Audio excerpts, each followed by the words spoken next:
in the human race. Segregation, discrimination, there's a practice. One and Danjuma yesterday rejected Nigeria, rejected whatever connection they are having with Nigeria over the agenda, the thought, the fault that has turned against them. No, why are they regretting now? Would they look at Ojukwu as a man of wisdom, or foresight, or a prophet at this point in time? Good morning, good afternoon, good evening, and good night, wherever you're watching us from. I remember humble self, that biafra and evangelist.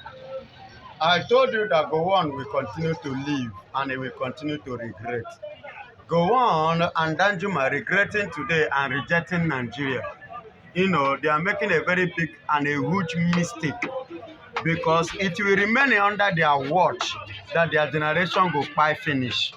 Because they are the one that, you know, tag IPOB, criminals, tag them, terrorists, tag Nigeria, Igbos, bad people. And they use what is in our land that God has blessed us with, you know, to bribe the white men, to bribe the international communities, to come and kill us in mass. The genocide that took place in 1967 in Biafra land.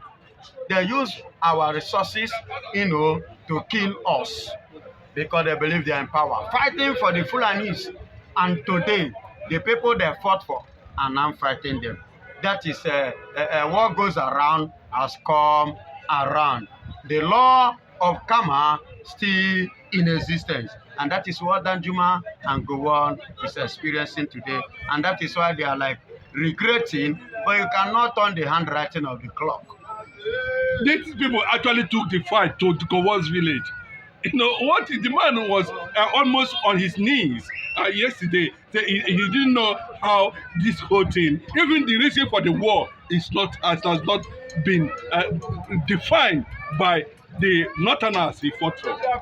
Yes, listen to me. When God, you know, that's why I do tell people they should be afraid of God. Whatsoever a man sow, that shall he stand to reap.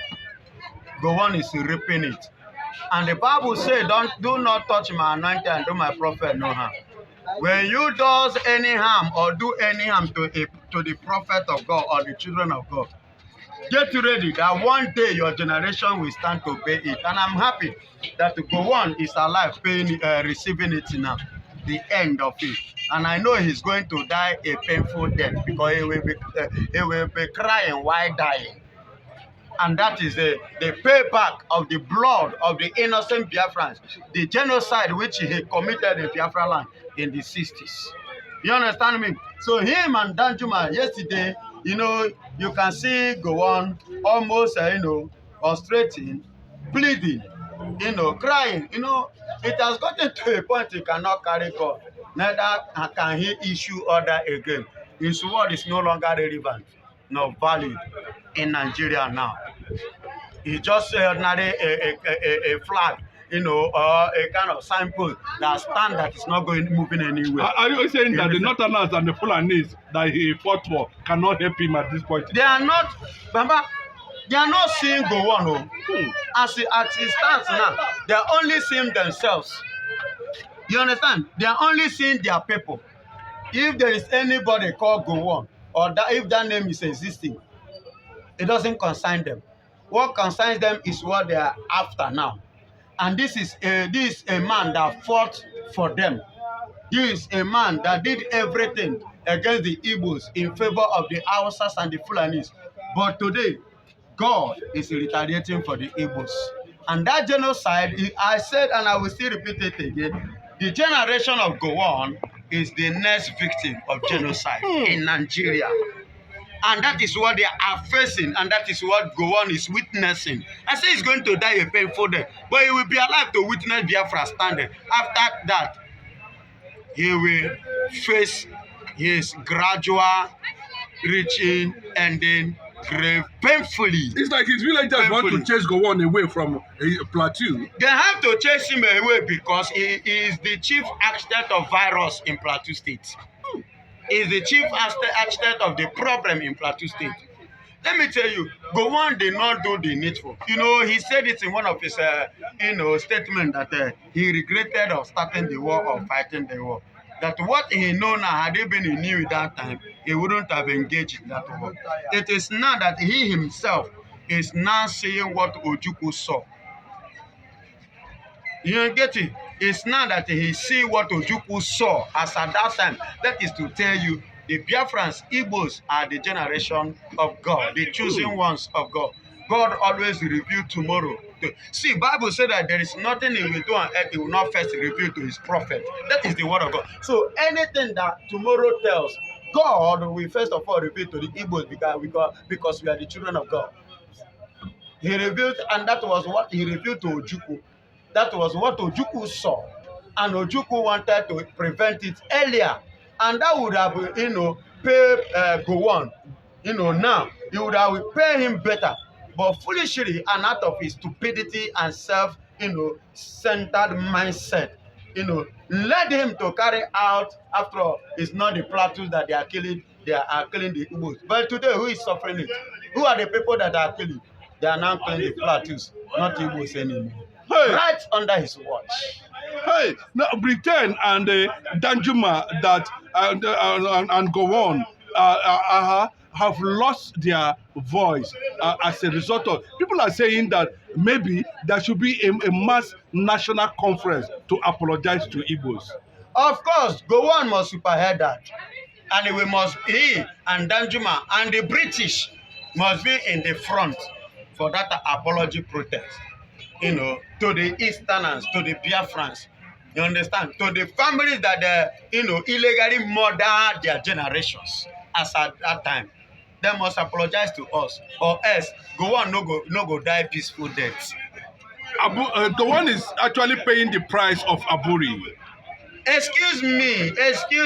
I say Gowon no go die peaceful death. Until, he's indirectly making confession. He has not openly come out to make apology.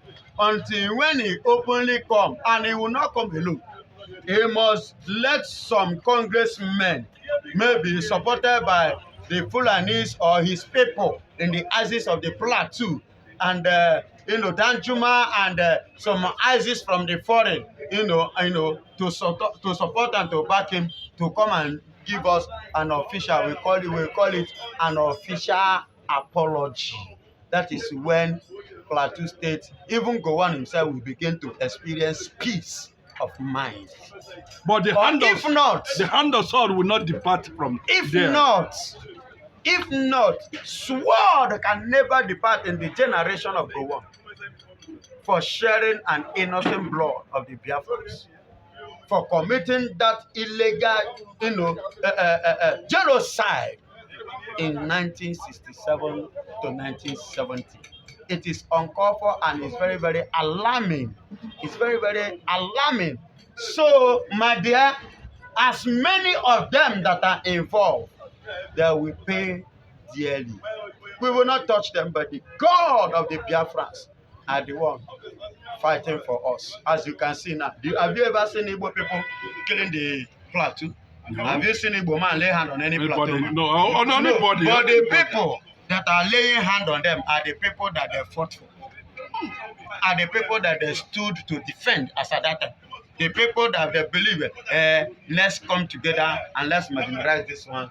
As you are marginalizing these ones, God is promoting them. It's like the case when the children of Israel were in Egypt, and Egyptians was like, we will not give you any bricks now to prepare anything. You will be the one.